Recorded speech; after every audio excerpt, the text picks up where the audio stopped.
Jual beli jabatan di Probolinggo, KPK ungkap tarif jadi kepala desa di kabupaten itu besarnya 20 juta rupiah. Komisi Pemberantasan Korupsi mengungkapkan tarif untuk menjadi kepala desa di Kabupaten Probolinggo yakni sebesar 20 juta rupiah per orang. Hal tersebut terungkap saat konstruksi perkara pada kasus dugaan suap jual beli jabatan dengan tersangka Bupati Probolinggo Puput Tantriana Sari dan suaminya, Wakil Ketua Komisi 4 DPR RI, fraksi Partai Nasdem Hasan Aminuddin, serta 20 orang tersangka lainnya. Alex menjelaskan, dalam konstruksi perkara, awal mulanya pada 27 Desember 2021 bakal dilakukan pemilihan kepala desa serentak tahap 2 di wilayah Kabupaten Probolinggo. Namun dilakukan pengunduran jadwal pemilihan sehingga terhitung 9 September 2021. Terdapat 252 kepala desa dari 24 kecamatan di Kabupaten Probolinggo yang sempat menjabat.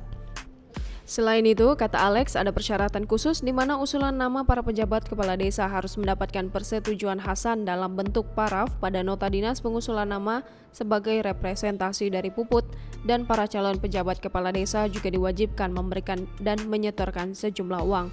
Alex mengungkapkan untuk tarif menjadi pejabat kepala desa sebesar 20 juta rupiah dan ditambah dalam bentuk upeti penyewaan tanah kas desa dengan tarif 5 juta rupiah per hektar.